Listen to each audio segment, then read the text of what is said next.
Hi guys, can you both hear me? Hello?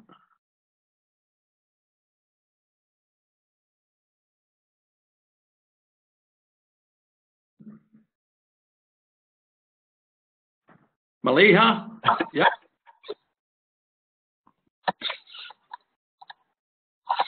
Hello? Hi Maliha. Daniel, can you hear me also? Yes. Good, okay. The list for this afternoon is slightly wrong. It's stated we're on LO5. In actual fact, we haven't completed LO4 yet. So what I'm actually going to do is LO4 today. Just move over there.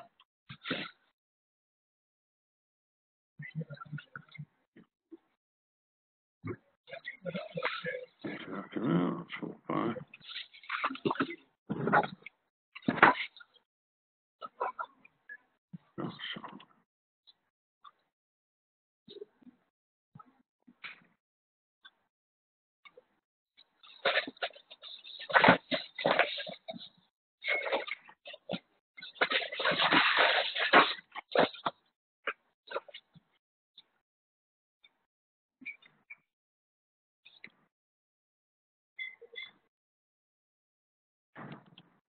Not letting me get in. Too many things on the screen.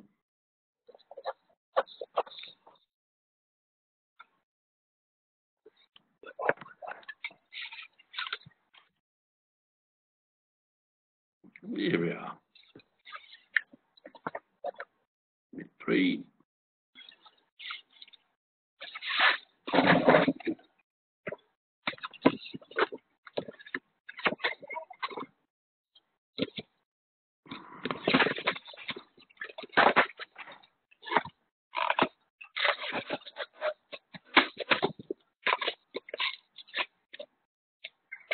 So, Unit 4, LO4, sorry, of Unit 3 is understanding common barriers to communication and how they can be basically avoided.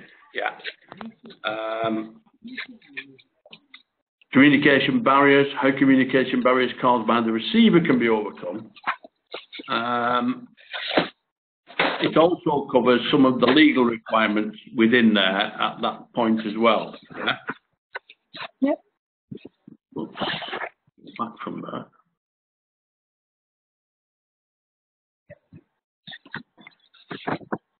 We go back to your scenario.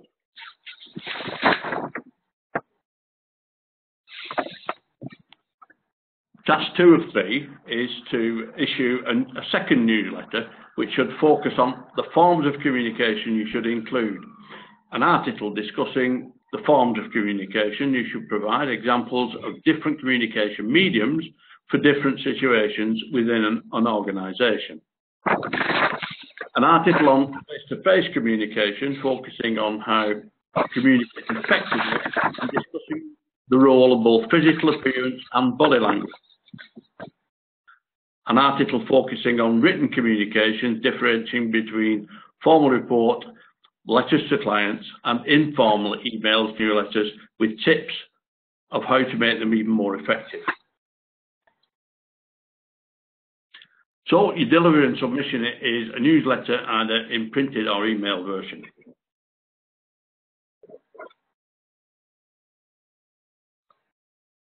I'm just going to go back to my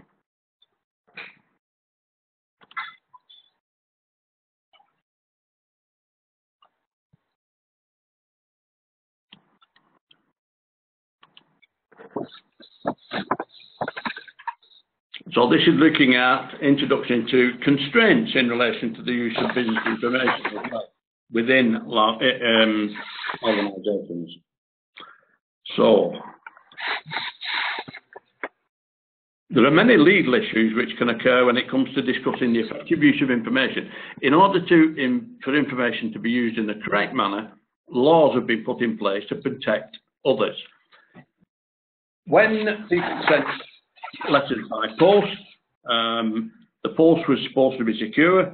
You put your letter into an envelope, you addressed it, you put a stamp on it, and you sent it, and it arrived to the correct person. So that way, the communication was between both people and no one else was involved, or there was no chance really of anybody else being involved. Occasionally it may go to the wrong address and would have to be forwarded or something of that nature, but nothing more serious than that. Today, when we have many forms of electronic communication, the chance of being hacked or it going to the wrong address, most communications or emails from organisations will have at the bottom a disclaimer saying if this is not for you, contact us immediately and remove it from your system. That is slightly inadequate. If it was an important email, it perhaps shouldn't have gone by email, it should have gone by more secure means. So laws have been put in place to protect if their information is being used for anything other than what they had agreed to. The following 3 laws have been put in place to stop information being misused, and these are discussed in the following slides. Now, the main one in UK is the Data Protection Act. Most large organisations will have somebody called a data protection officer, and it will be their part of their duties to make sure that all the requirements of the Data Protection Act are being complied with by the company so that they do not, even accidentally, transgress the law. There's one of the 2 ways it works is that who is in charge of possessing or processing personal data must register with the Data Protection Act. Once registering, they must comply with the following 8 principles. It must be fairly and lawfully processed, only for a limited purpose. It's be relevant and not excessive, accurate and up to date, not kept for longer than necessary. Now that is important. Some information needs to be kept for a specific purpose. Other information, it's not necessary for it to be kept much longer than a couple of days, in which case it should be then removed, and that is within the law. It's processed in line with people's rights, it's secure, and it's not transferred to other countries without adequate protection.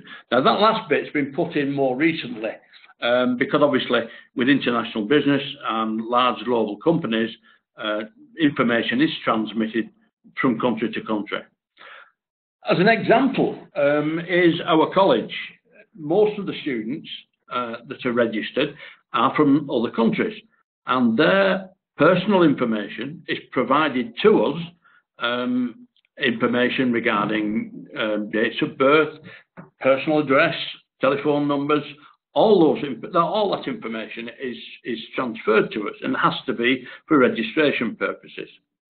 Now we have by law to make sure that information is kept securely. In other words, it is only kept on, not on our website, but in our system, and the people that have access to that information is very limited. In our case, it's only 3 people. It's only myself as quality assurer, it's the principal and owner, and also the registrar. Now, they're the only people who, within our organisation, who have access to any of the students' personal information, and that has to be that way. Because where it says not kept longer than necessary, in our case, we have to keep it for 2 years. And this is to comply with the registering authority. That means when we register you with the awarding body demands that we keep the information about you and also of what you've achieved for 2 years. After that, it's destroyed, or in our case, it's erased. So that gives you some idea of how important this relatively new law is. The second way the Act is used, it provides rights to individuals. Basically, what it means is you can apply to see what information we have on you. I mean, you have supplied it in your case, so yes, that is probably not necessary. But for instance, if you've got, in UK, everybody has medical records, yeah? Now, medical records have to be kept securely, but many a time patients cannot see what their records contain. Now, under the Act, a person would have the right to actually apply to see what their medical records contain. And that would be something that was necessary because, as I said, normally you don't always get information from your doctor as to what's actually on your records. So that's the second way in which the Act is used.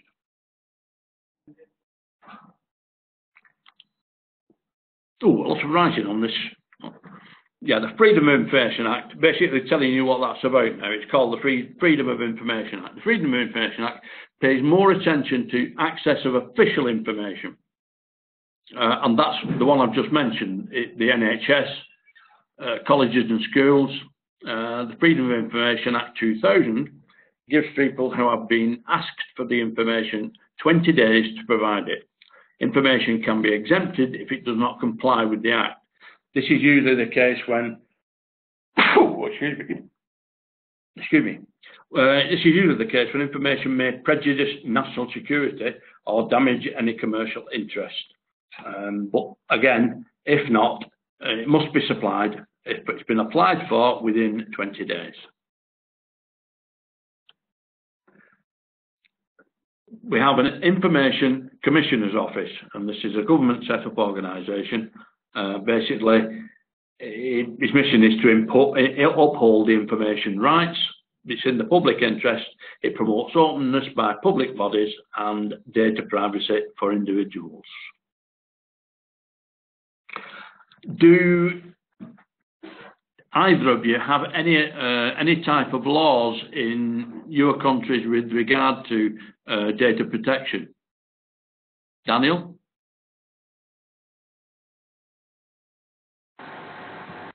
Sorry? Do you have any sort of governmental data protection laws in your country? Yeah. You do? Right, okay. They probably follow similar to ours. Maliha, do you have those laws? Hello? Maliha?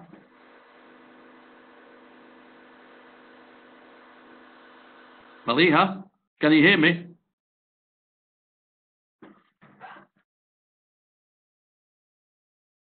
Not closed anybody up, have I?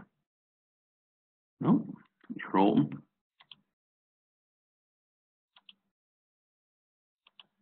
Put it up on the side.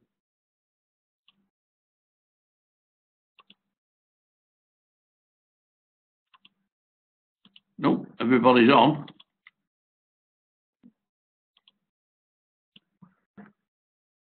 Hi, Malia. Can you hear me? Malia? Yeah. Hi, can you hear me? Yeah, I can. All right. I'm just saying, do you have any laws in your country with regard to data protection? Yep. You do, yeah. Yeah. Do they follow pretty much what the ones that I'm explaining now? Not exactly, but they could be compared on certain levels.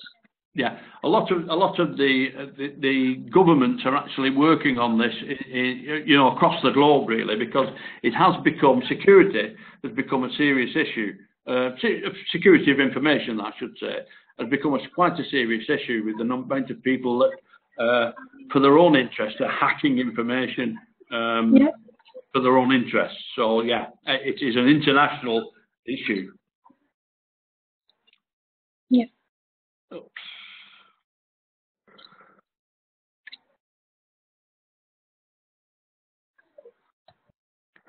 So the ICA's role is to enforce and to regulate. So the Freedom of Information Act, the Data Protection Act, the Environmental Information Regulations, and the Privacy and Electronic Communications Regulations all come under the ICO's role. They provide information to individuals and organisations.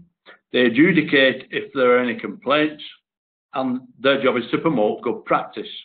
And this is why there is an international memorandum on this to discuss what is good practice and how we can improve safety of electronic communication.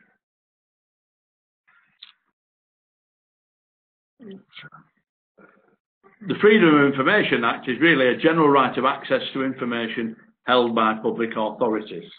That's basically it. Again, this goes back to 1990, so it's quite an early act, this one. And this is unauthorised access. It's an offence to access a computer knowing that the access is not authorised. It's a summary offence of 6 months in jail or £5,000 fine. Unauthorised access with intent. Again, you could get 5 years in jail and an absolute unlimited fine. And then unauthorised modification. That again is 5 years and an unlimited fine. So that's the seriousness of which it's looked at. Because this is really, both sections 1, 2 and 3 are hacking problems where hackers have got into an authorised access. They've got in unauthorised access with intent to do something, and by unauthorised access and then modifying the information that's actually on there. That's probably the worst one of the three.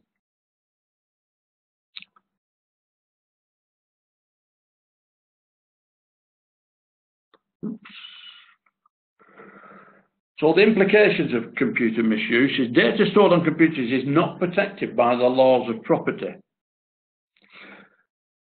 Something now it's called intellectual property, which is slightly different, and that is being brought within the standing laws on property. But as yet, it's outstanding, so the Computer Misuse Act was brought in to cover the difference. It must be protected under the CMA. It means you must define what authorised access is, acceptable use policy statements on internal computers and on websites. So it covers everything. So the other laws, a resume of the other laws, makes it an offence in the Data Protection Act to make for a hacker to process personal data, for example, credit cards. Principle 7 said that you yourself must enact adequate technical and organisational mechanisms to protect it. And that's having some form of security on your system to protect against virus. So that's why there are so many companies that offer computer security systems of various levels. It's also part of the Protection of Children Act 1978, so it's an offence to publish any indecent photographs of children. And by indecent, it doesn't actually clarify what that is, but basically any photographs. And it's part of the Criminal Justice Act as an offence to knowingly process them or pass them on. Yeah.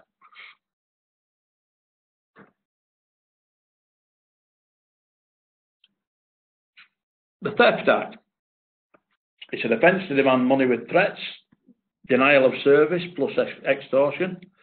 Some viruses that are put onto computer systems will demand money.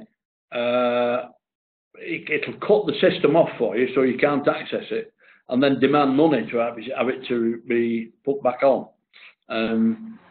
They've got software that can actually get rid of those, but the fact is it's an offence against the Theft Act. It's an offence against the Pearson Act to harass or threaten anybody by email. You've probably heard a lot of this cyberbullying. That comes under the offences against the Pearson Act now, and again is against the law. Laws against defamation, slander or libel, where you can make remarks or leave details of somebody that may not be true. So you can't pass them on either.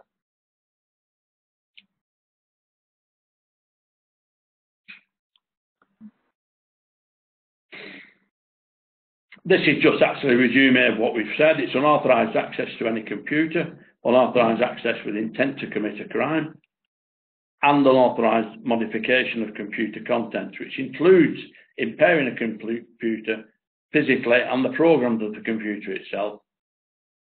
That also means modifying the data on a computer. The three detailed offences are all included in the Computer Misuse Act 1970. A minor change was made to the Justices Act, which made it in intent to impair the operation of a computer illegal. And that's where the one I just said, where a virus can get into your system and demand money to release it again so that you can actually get at your data.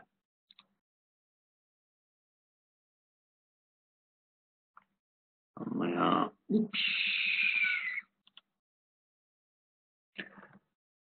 From legal frameworks, we now get into codes of practice. A code of practice is an agreed method of doing something by an organisation or a group of organisations. So most organisations will have something called a code of practice. It gives a clear outline of people within the organisation, what the computer systems are to be used for, and to what extent. The code and practice supports the use of a computer facility. It's due to depending on what type of clearance you have, as to who will be able to access the certain amounts of information. This is actually covering the bit I told you about before, where we, where's that gone there? Asking me to do that again. Can you hear me, Daniel? Daniel? Hello? Hi, Daniel. Yeah. Can you still hear me okay? Yeah, yes. I got a message saying that you couldn't. Okay. Right. So the code of practice will outline what support and to what extent the facility can be used for personal use, and it's defined which people can access which information. That's, as I said before, covers our situation where only 3 people can access student information. Everybody else is barred from that. We do that by having a system whereby certain access is granted only to certain people.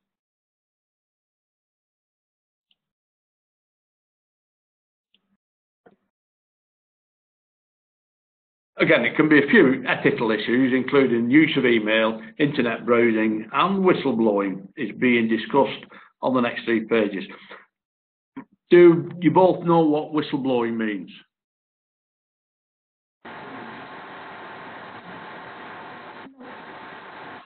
Maliha? Do you understand whistleblowing?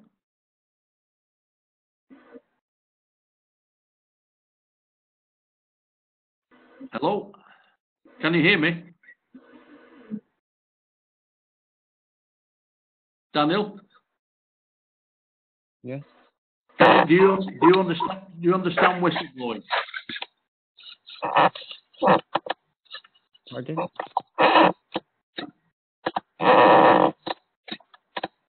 Is that Maliha?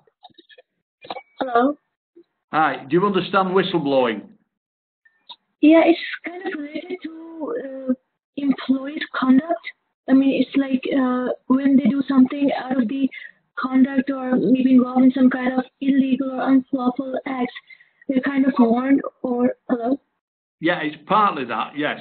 The other part is it is protection for anybody who wishes to report someone in the company who is doing something illegal.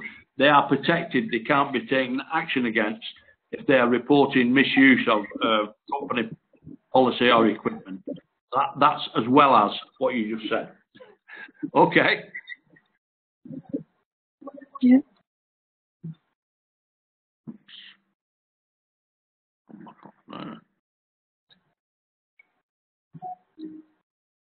Yeah, use of email. If you're within an organisation, some companies will have something called an intranet, which is like a little internet within their company. And that records if you're using the email for your own personal use rather than the company's.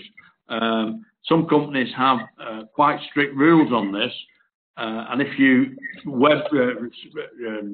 browse the web or use email for personal reasons, then action can be taken against you by the company, and if it continued, you'd probably end up being sacked.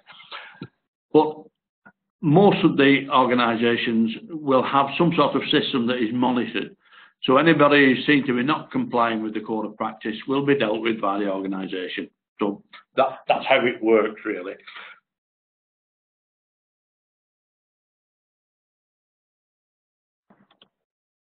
Yeah, whistleblowing can also be seen as snitching or grassing or whatever you want to call it. It means that a computer user within an organisation will bring the management's attention to any other user who are misusing computers.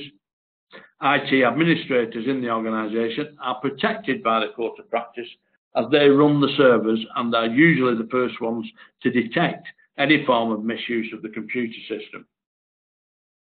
There was a case a few years ago it was somebody in the city on the financial side who was placing bets on horse racing through the company computer system. How he didn't think he'd get caught, I don't know. But he did, and he was eventually, I think he was actually fired because it had been going on for a long time.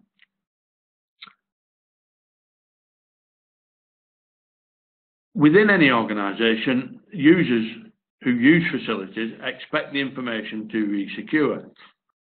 It means that it will be safe from unauthorised access, alteration, or, as we said before, anybody trying to modify it.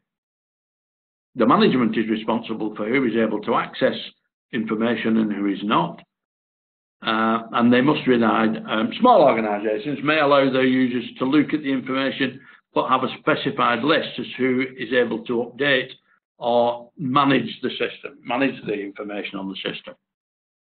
However, much more complex organisations have much more complex rules and regulations. For example, management may need a certain log which has to be filled in every time a piece of information has been altered or updated. This applies very much in the engineering field, where I originally come from. When something is being manufactured, generally large scale, in the construction industry or in the engineering industry, drawings are produced as to what the tradesmen need to make. Now, those drawings occasionally, well, more than occasionally, need to be modified or altered, and this is where this comes in. They have to have a certain log of what information has been changed, when it was changed, and why it was changed. So they would have to put that information in. And it's making sure the communication methods are reliable.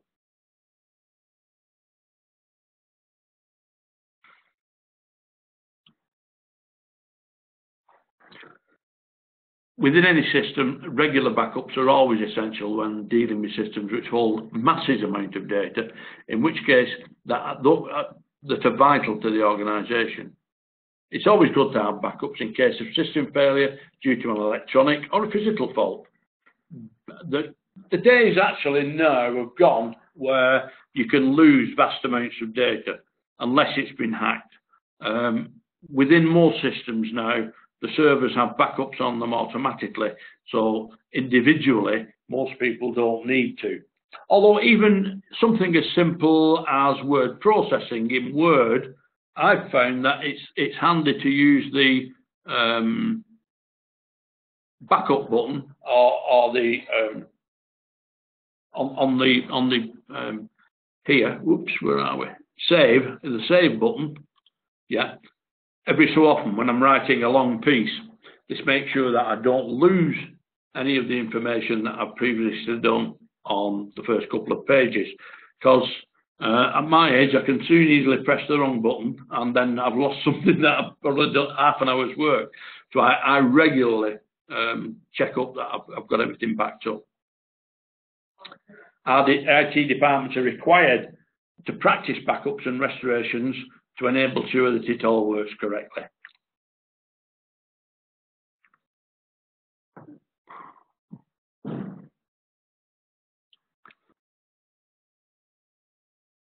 Health and Safety at Work Act, 1974. Employees must provide safe premises and equipment. They must ensure that workers' health is not affected by their work. And the key costs and benefits of health and safety at work business are: it adds to the cost of a business if people need to train or retrain staff.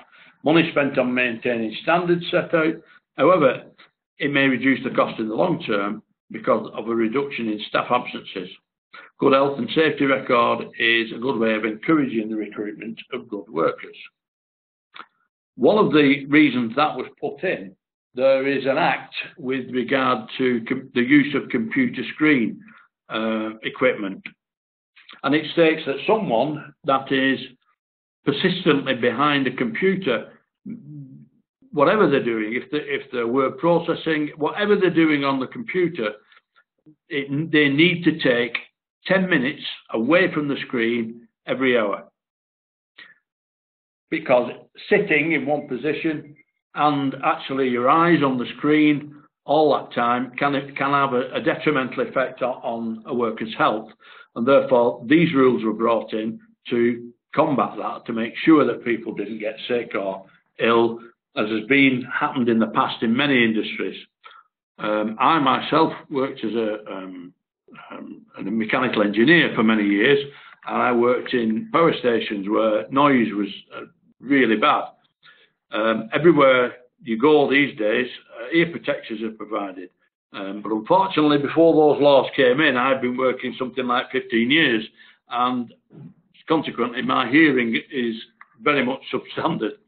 I'm okay speaking face to face or on here where I can hear just one-to-one, but if I'm in a noisy room, I can't hear what's being heard. So yeah, it's important that people do not become ill through doing their job.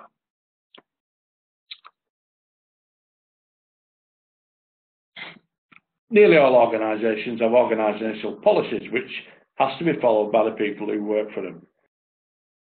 Organisational policies will include keeping information confidential, the methods of communication that are used within themselves, customers, and any external, any sort of external stakeholder. If the staff do not follow the organisation's policies, the consequences are also put into place for people who do not comply with the policy.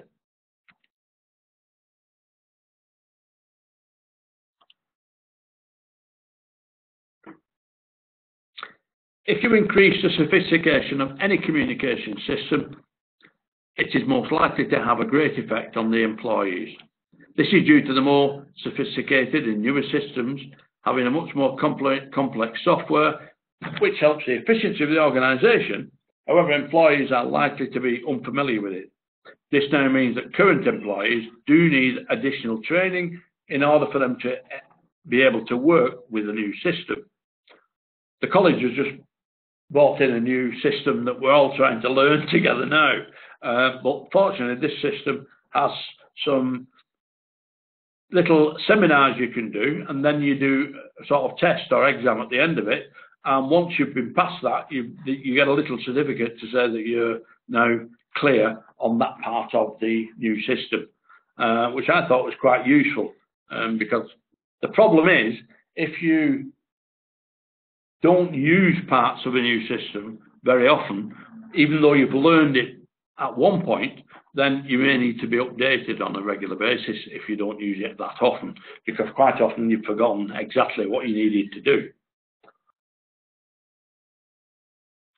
Systems are also being produced to a much higher complexity there than before. Additional trained experts, such as development software and business software experts, may be employed as they are able to solve issues when they arise within the system itself. That's where any new system, it'll have to be troubleshot as you go along to make sure it works as it's meant to. Oops. I have another couple on here.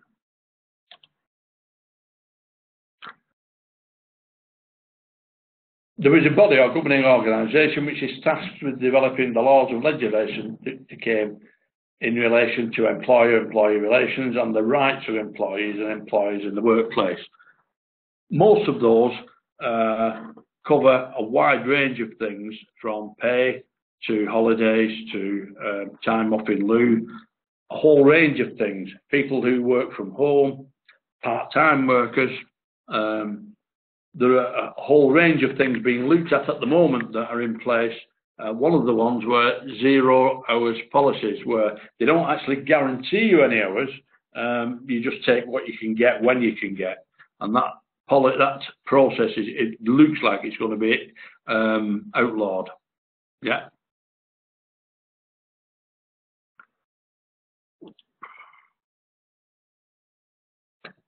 Provides a range of contractual rights for employees entitled to a pay statement, national minimum wage, terms and conditions of work must be set out in writing, and the protection against unfair dismissal.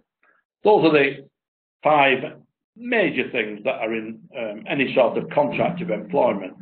And there are, where it says the terms and conditions of work must be set out in writing, there's even a limit as to when this must be issued. And in UK, if you start a new job, you must be issued with your contract within 2 months of starting the new job. So these are all things that need to be, how can I say, complied with, yeah, and a part of the communication system within any organisation. Me put that down a minute.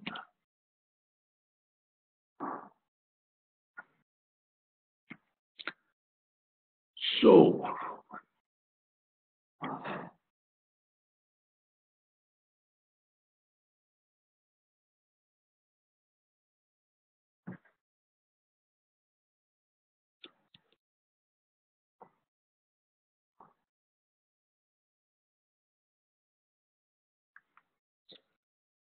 that is the first part of task 3, which are the tone of the newsletters may be light, but you're also asked to create a memo with a formal policy regarding to the use of IT. So the memo should contain both policy and some tips about data security. The internal memo should be constructed as follows: a short introduction, the policy itself. It should contain an introduction to discussing the components of computers and the uses of computers for communications, including email, chat, video, conference, or voice over IP. The requirements regarding data protection and confidentiality. The tips that complement the policy should include threats such as data theft, virus and hacking, and how to prevent them. So the delivery to the system is 1 memo. Okay, now what I wanted to do this afternoon was go back to, where's it gone? The management system. Go back from there. Oops.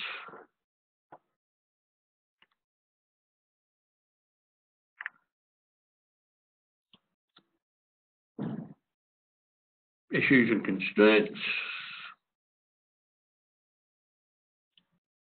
Oops, wrong.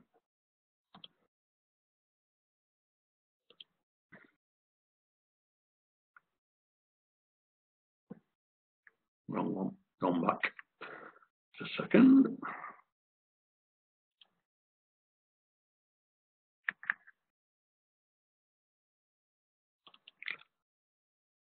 I'm not going to go all through this one now, but I want to have a quick look at it before we go any further today, because it's part of LO4 and 5 run into each other.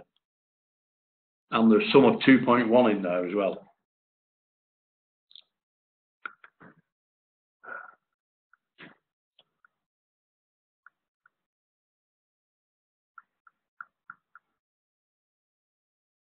Actually, we covered some of this last time, didn't we? I'm just thinking now, yeah. I did cover some of this last time. Examples of written communication.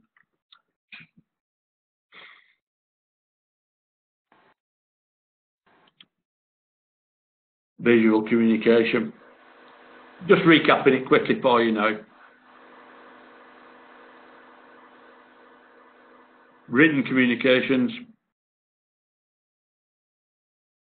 body language, verbal communication, and the different methods.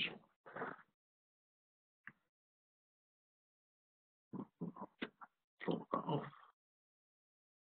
Pull that off. And go up that clock.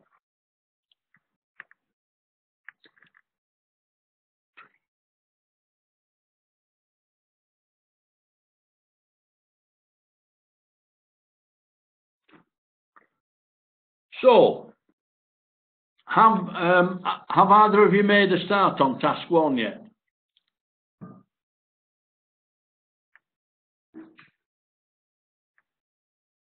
Hello? Yeah. Hello? Hi, have either of you made a start on task 1 yet? I have made a rough written draft of task 1. Yeah. Not complete. It's still incomplete since I was traveling. I had to fly to catch. So I'm still not done with it. Yeah, well, what I want you to do is, once you've made a start, even if it's only a draft at this stage, you can send it to me. Did you receive the new email about where to send it to? No. Which one is it? If you'll write this down, if you've got somewhere to write, it's Learn at Work. Yeah, that I have. You've got it. Learn at Work at UK Versity. Yeah, okay, that's fine. Have you got that as well, Daniel? Sorry? Do you have that email as well? Yeah. Learn at Work at UK Versity. Yeah? Yes, yes. So as soon as you've got some work for Mr. Luca, send it onto that address. It will be picked up, and I'll make some feedback for you on there. Yeah. What it stops you is you going right the way through the whole thing and then finding that you've misinterpreted some of what's been asked for, and then you have to do some rework. If we look at it early, I can give you some formative feedback on there as a guide. Yeah, that's fine. Or you need to look at this, or perhaps you should do that. Just suggestions as much as anything else, really. And then as you work through the unit, then you'll find, following the feedback that you got early on, you'll be able to go right through it then without too much of a problem. Is that okay? Yeah, that's fine. But I've got a question. Yeah, sure. Do we need to include the introductory part also, like table of contents and stuff like that? Or right now it's just the task that we need to cover, since we're not sending the complete assignment as yet?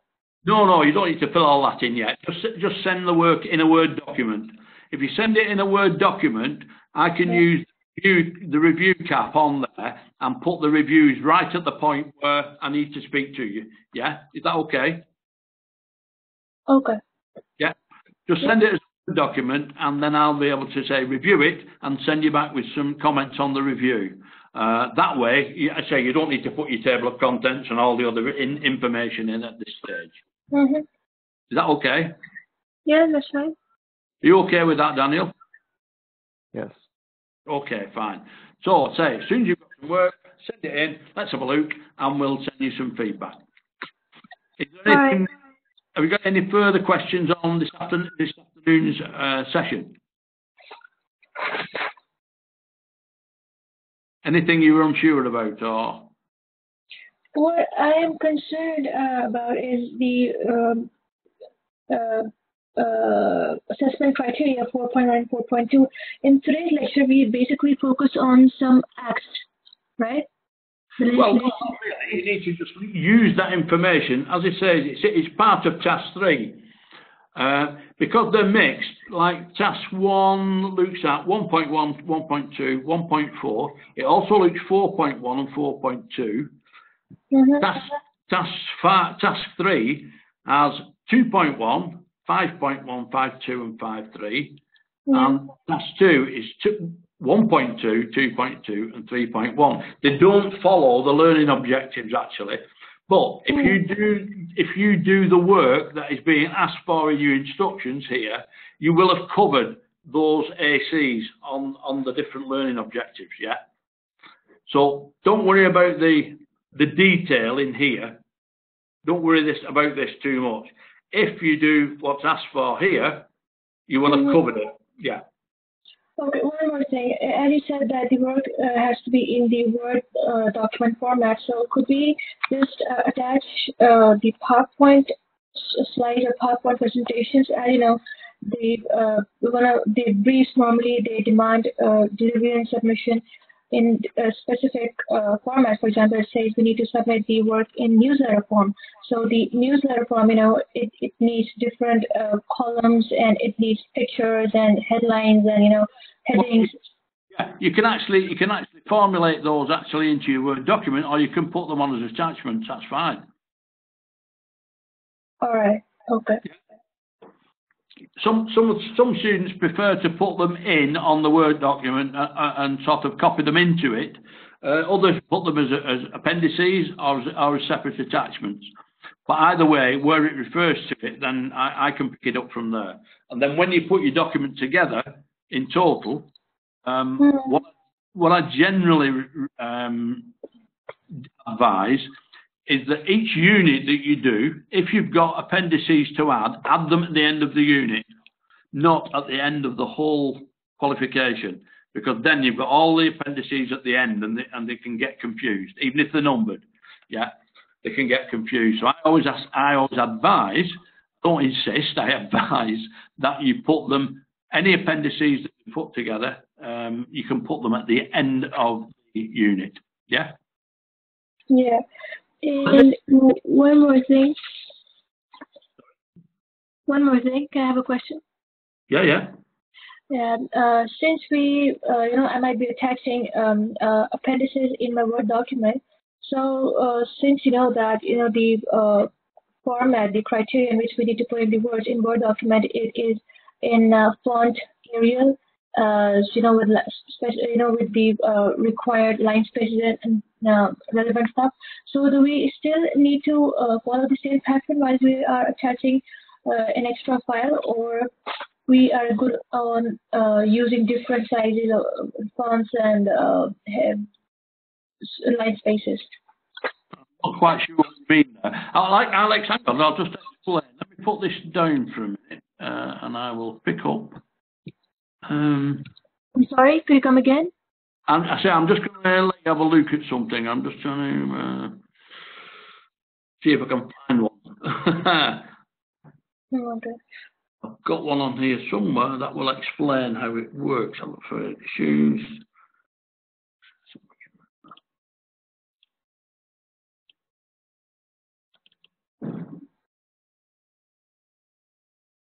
That's for marking sheet.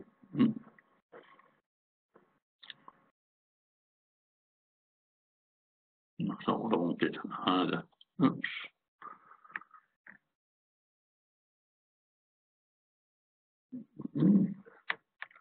I don't appear to have one. Just let me check. I've got one on Word. Unit 8 SSGL. Oh, can't find the file. Try again.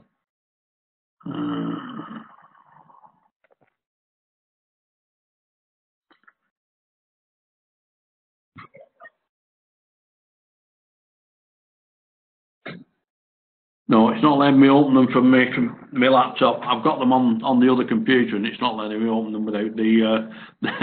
I've not got my flash drive in that will pick it up. Yeah, okay. Back up to that.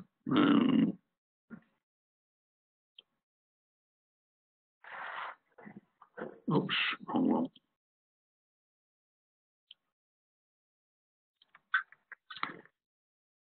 So, if that's okay now, have you got any further questions?